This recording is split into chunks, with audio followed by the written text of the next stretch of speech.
Okay, all you dreamers, wannabe dreamers, want your dreams to come true. This podcast is for you.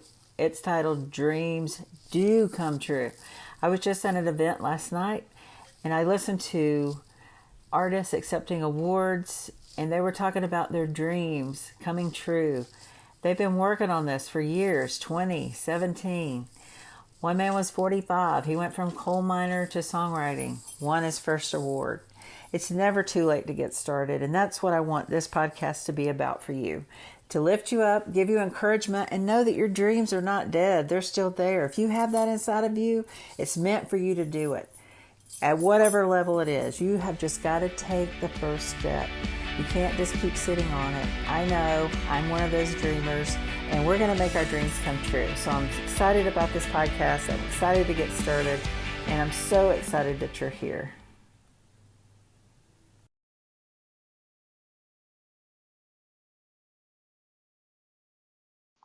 Thanks for working with me on this. I appreciate it.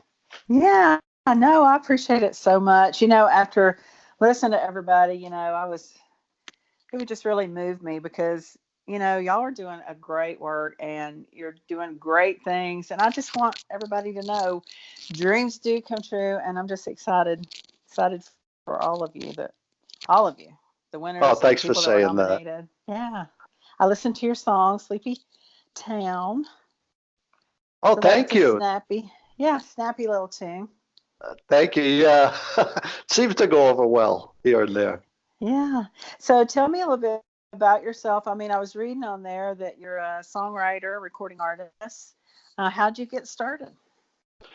Okay. Yeah. So, boy, I was young. I was 12, and I always had music in my heart. I was raised on music. My father was a guitar player when he was younger, and my mom just loved 60s and 70s AM pop radio. And boy, she was always singing while she was doing anything really. And my dad always had the records going. So Yeah.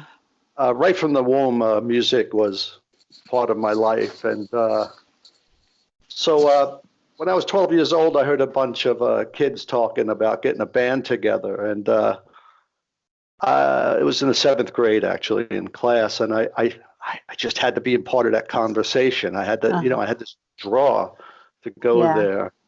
And so, sure enough, I became friendly with the guitar player and was going to play drums originally just to fit in with the band that they were forming, just to have a space. But I ran across a bass guitar and I was just thunderstruck by the sight of it. And drool might have been involved. I don't know, but it was really quite a moment in my life. And I had to have it. And my dad, even though we had a big family, meager means, my dad worked very hard.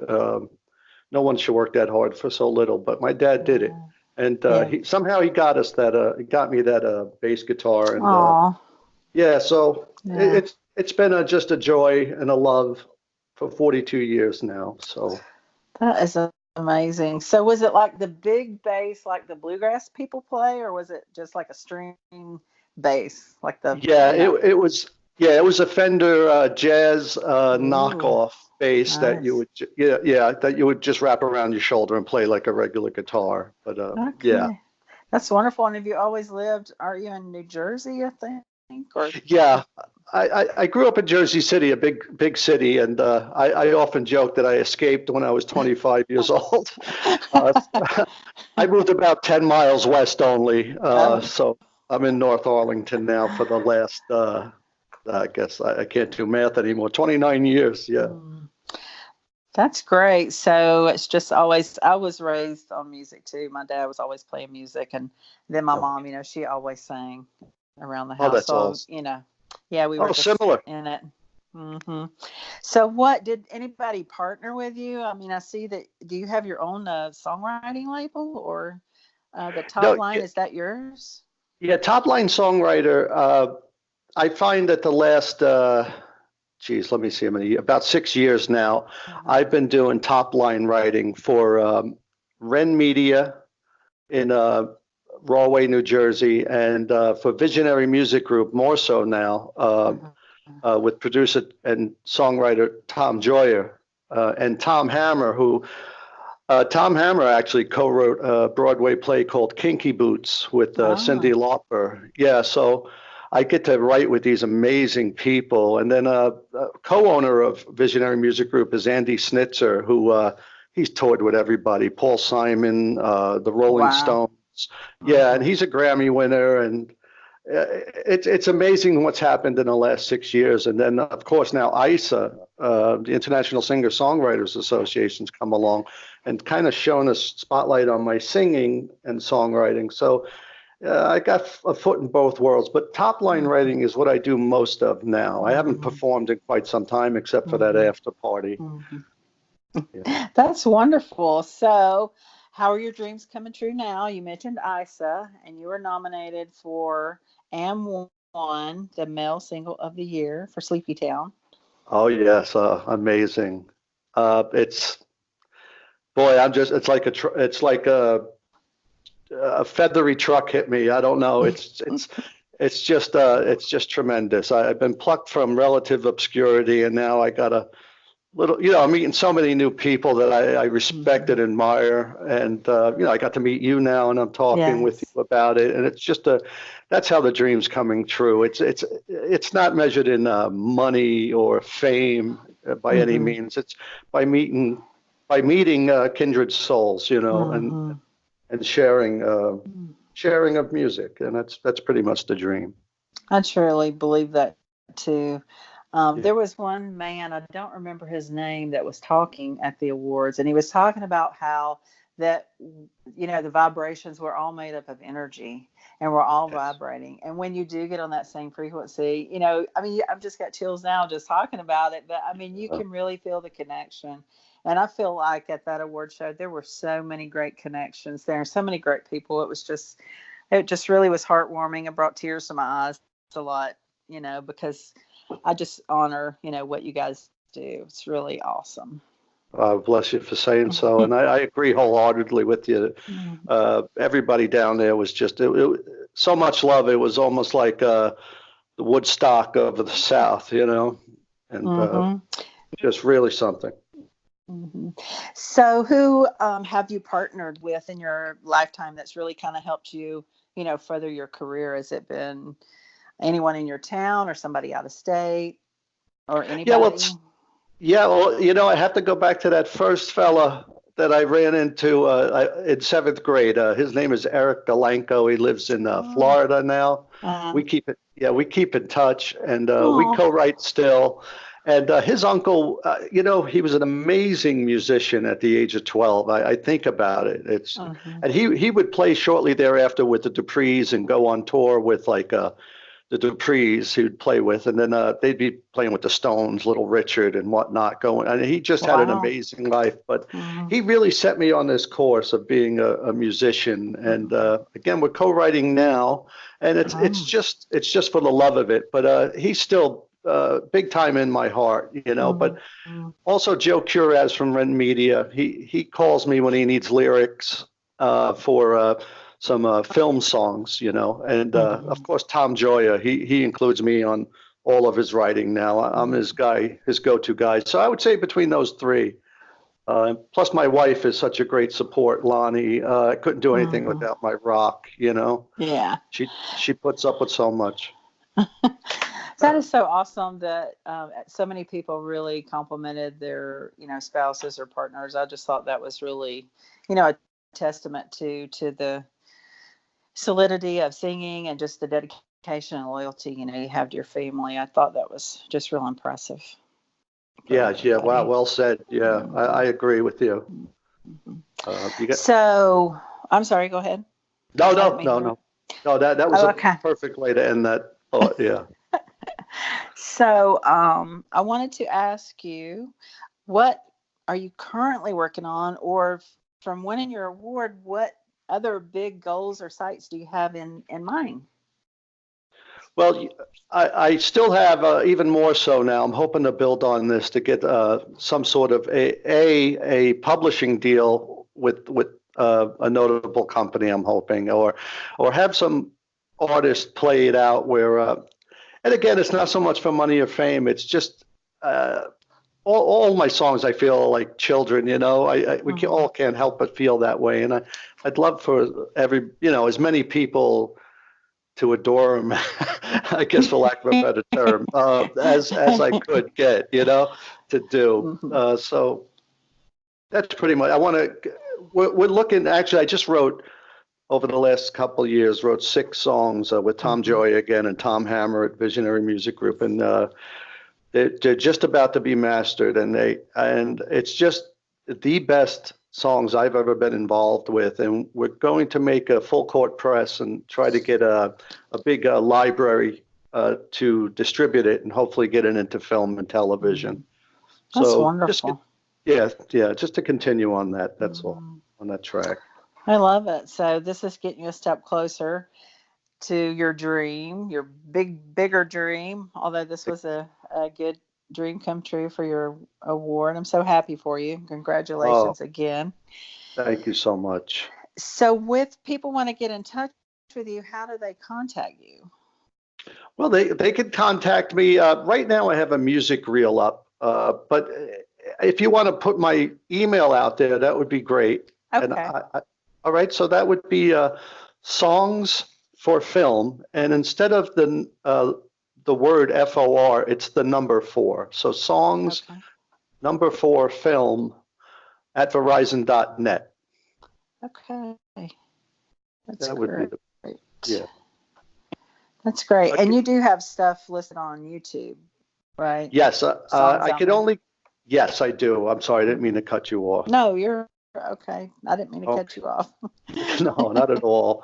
But yeah, it's Bob O'Mara. But you could look up my YouTube videos that I have on it now. I need to put more out there, but there are a bunch there. So you could just look up Rob O'Mara music videos, YouTube, and you would find me, I'm sure. Okay. And that's also great. on Spotify and many other. I'm on all digital platforms, really. Okay. Yeah. That's iHeartRadio, Spotify, all that good stuff. Ooh, iHeart. That's wonderful. Look at you. You're just out there everywhere. I'm trying. That's great.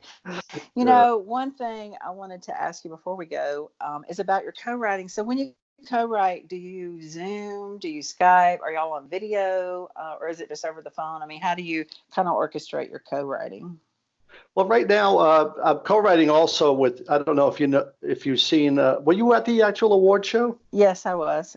Okay. And so you know of the band Wall of Cain? Yes. Mm-hmm. Yeah. So I'm starting a Celtic rock co-write with Nathan, the guitarist of Wall of Cain. Oh, okay. He's a tremendous person. And we seem to just do it over, like I do with Tom, the Toms, I call them. And we do it via email. They trust me enough to send me, this is a beautiful aspect of this now. And even with this ISO award, God bless Tammany Dove, she's awesome.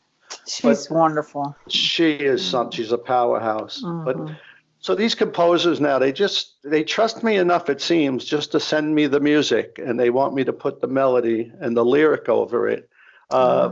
And they just trust me, and now I've gotten to that point where I got some work so I just get the music over the email, and then I work on it. Then I'll go into the studio, throw down the tracks, and get it back to them. And so far, so good. It's working out.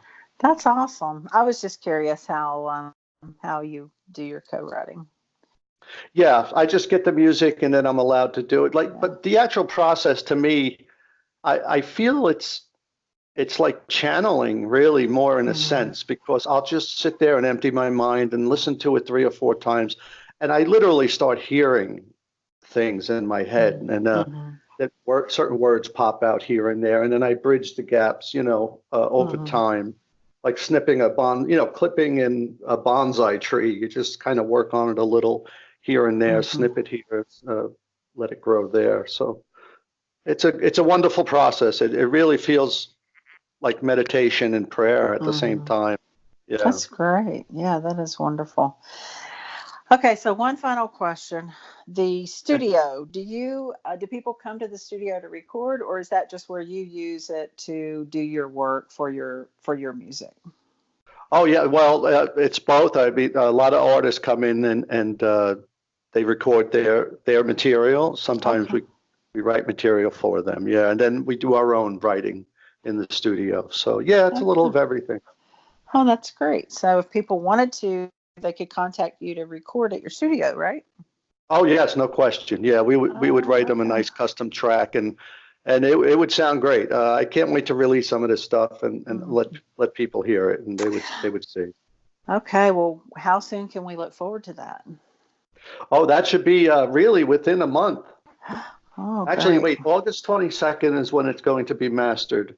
Okay. Uh, it should just be, I would say, yeah, middle September, the latest, is what we're looking at. Okay. That's wonderful. So we'll be on the lookout for that. And is it going to come out on all the digital platforms? Yeah, we're gonna throw it in the beginning, since we're looking to get licensing, we'll do it a little downscaled where it's like half available for public.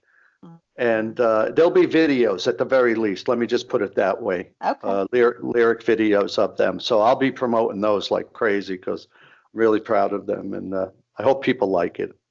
That is wonderful. I can't wait to hear what you have coming Thank you, out. Pamela. Yes. Thank you, Rob. And everyone, you can reach Rob at songs, the number 4, film at verizon.net. And he's on all the digital platforms, Rob O'Mara. And Yes, I will have your email out there. And congratulations again on your single of the year for Sleepy Town. That's so awesome. And I just thank expect you. great things and greater, bigger dreams for you to come true. And I'm so excited. I'm so appreciative of you taking your time and making me the subject. Really, I'm just so blessed. Thank you so much. Thank you again, Rob, so much for joining us tonight and talking about how your dreams are coming true. You can contact Rob at songs for the number 4 film at verizon.net. Songs for film at verizon.net. His music is also on all the digital platforms, so you could download his new tune, Sleepy Town. And we have a lot more interviews to come, and here's to making all your dreams come true.